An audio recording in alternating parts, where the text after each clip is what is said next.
한 주제만 더 하고 싶은데요. 네네. 심우정 검찰총장 자녀 특혜 의혹이 어제 오늘 사이에 대대적으로 보도가 되고 있습니다. 근데 제 판단으로 봤을 때는 처음에 인사청문회 때 일부 저는 안 다뤄진 줄 알았어요. 그러니까 다뤄진 줄 알았는데 제가 좀 착각을 했던 게 어제만 하더라도 이 주제 다루면서 그때 한번 지나가고 크게 비중 있게 다뤄지지 않은 문제인데 왜 이번에 또 불거졌지 보니까 굉장히 상세하게 내용이 다 디테일하게 나와 있더라고요. 네.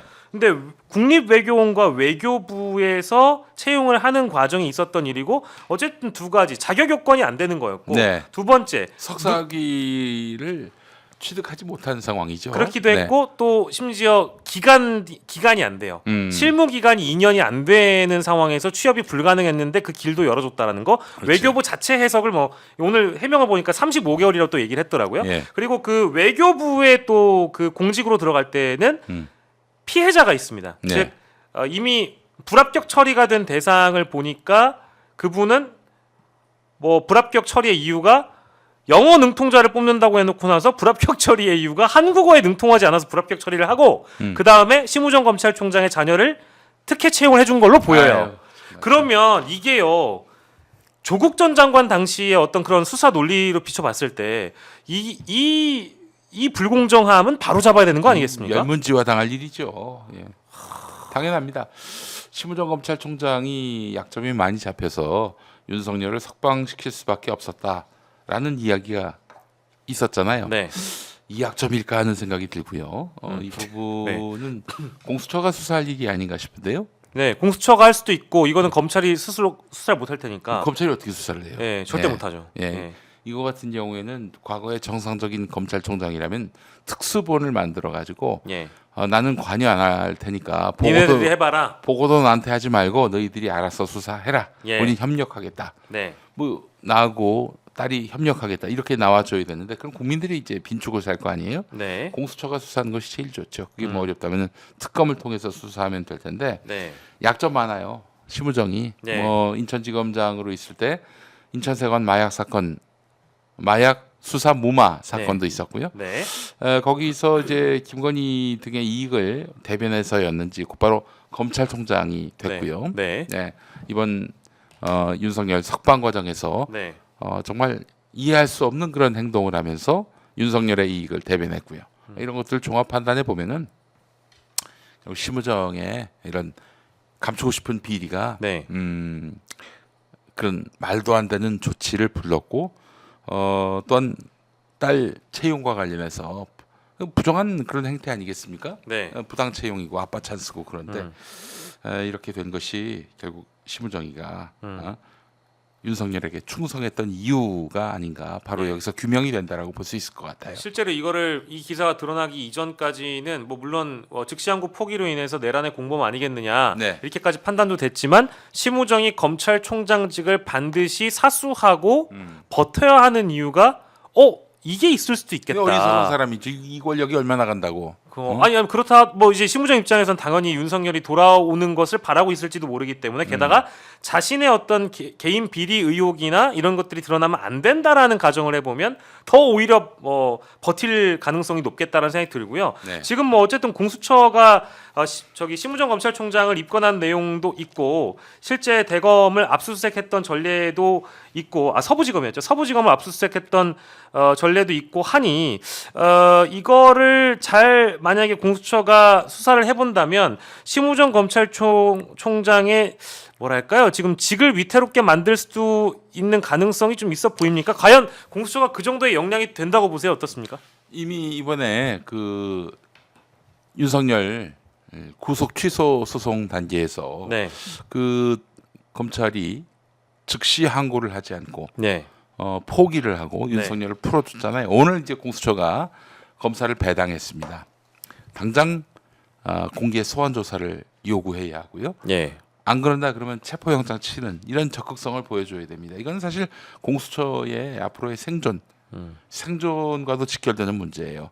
종이 호랑이처럼 비쳤기 때문에 날마다 국회 나가서 소리돌림 또 조롱을 당한 거 아니겠어요? 요즘엔 좀 달라지긴 했지만. 네. 네. 그 말로만 그렇게 하지 말고 심우정이를 직접 오라 네. 지시하고 만약 응하지 않는다. 예. 그러니까 최대한 간격을 좀 좁혀서 네. 한 2, 3일에 한 번씩 계속 통보를 한 다음에 네. 한 서너 번 했는데도 안 나온다. 그럴 때는 바로 체포영장 칠 수가 있죠. 먼저 쳐야 되는 게 제일 중요할 것 같은데 문제는 지금 검찰에서도 오동훈 공수처장이 고발건을 잡고 있기 때문에 그러면 오동훈이 너도 와라 이래버리면 어떡해요? 서로가 서로를 부르는 겁니까? 뭐 할 수 없죠. 근데 제가 봤을 때는 네. 심우정만큼의 혐의는 아니잖아요. 그쵸. 지금 이제 오동훈 공수처장이 고발 당한 건은 이제 시민단체에서 고발한 것으로 알고 있습니다. 요거는 이제 과거 윤석열 대통령 관련된 수사와 관련된 내용으로 고발한 걸로 제가 이해를 하고 있는데요. 그러니까 지금 두 사람 사이에 뭐 싸움이 붙었다. 네. 누구 편이 더 많겠습니까? 시민들이 누구를 더 편들고 응원하겠어요. 네. 지금 시간은 공수처의 시간입니다. 오동훈의 시간이에요. 그러면 절대 심우정에게 네. 국민 다수가 지지를 보내지 않을 상황에서는 정말 가열차게 예. 정말 조금도 예. 구람이 없이 주저함 없이 이렇게 질풍노도와 같이 심우정의 신병을 확보하는 것이 필요하다. 예. 이게 그 공수처의 앞으로의 생존의 어떤 그런 과제에 있어서도 그래 공수처가 검찰은 하나 제대로 다스렸지 이런 어떤 평가를 받을 수 있게 해야 한단 말이죠. 네. 이것도 뭐 배당만 해놓고 네. 세월아 안 세월아 하거나. 하다가는 네. 뭐 그냥 공수처는 없어질 거예요. 예, 그러다 보면 이제 역공을 당할 수도 있습니다. 네. 시간을 주면 자꾸 반격을 하려고 하는 것 같아서 선제적으로 일단 하는 것이 중요하다는 말씀을 드리면서 지금 국민들이 믿을 만한 국가기관이 없는 상황에서 없죠. 공수처 절호의 찬스입니다. 예, 지금 나서서 예. 확실하게 이 정의를 세우는 일에 앞장서야 합니다. 이미 존재감을 한 번 또 공수처가 보여줬기 때문에 또 국회에서 국회의원들의 질의응답을 하는 태도를 보면 많이 달라졌거든요. 거의 네. 1차, 2차 각성을 지금 시도를 했다.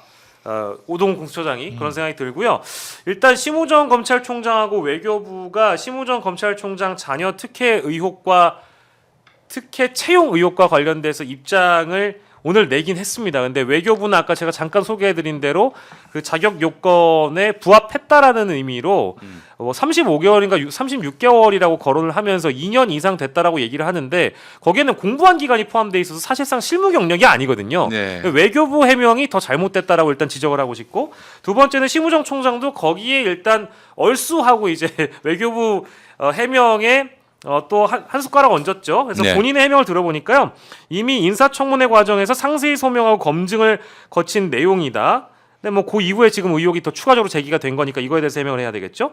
그리고 채용 공고상 근무 개시일은 2024년 4월 1일이고 뭐 자격 요건은 해당 분야의 석사 학위 소지자 등이었는데 작년은 당시에 석사 학위 취득 예정자 관련 증명서를 제출했었고 그리고 근무 개시일 이전에 학위를 취득을 해서 자격 요건을 충족했다라고 설명했는데 제가 듣기에는 약간 뭐 동문서답이라고 보긴 어려운데 약간 시각과 관점이 다른 것 같아요. 요거는 수사를 받아야 되는 일이라고 저는 보고요. 그리고 뒤에 나와 있는 국립외교원 연구원 8개월과 뭐 여러 이제 보조원 인턴 등등 해가지고 2년 이상의 경력 요건을 채웠다고 하는데 이것도 제가 다시 말씀드립니다만 실무 경력이 아니라는 점입니다. 그거를 지금 심우정 총장이 죄송한데 취업을 안 해봐서 잘 모르는 것 같아요. 잘 모르시는 것 같아가지고 제가 알려드렸어요. 그러니까 해명을 다시 한번 저기 보좌진들과 논의를 좀 해보시길 바라고. 아버지가 검찰총장이고 네네. 관료 중에 관료인데 국가기관에 들어가서 일하고 싶다. 네. 아버지가 재임 안 할 때 하면 얼마나 좋았을까 예. 하는 생각이 드는데 그것도 맞습니다. 예, 뭐또 아버지의 인생 뭐 사실 검찰총장 임기가 2년이거든요. 예.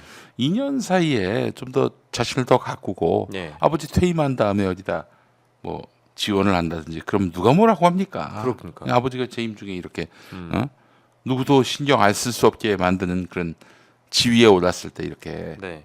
지원을 했다는 것 자체가 속보 있는 행동입니다. 예. 예.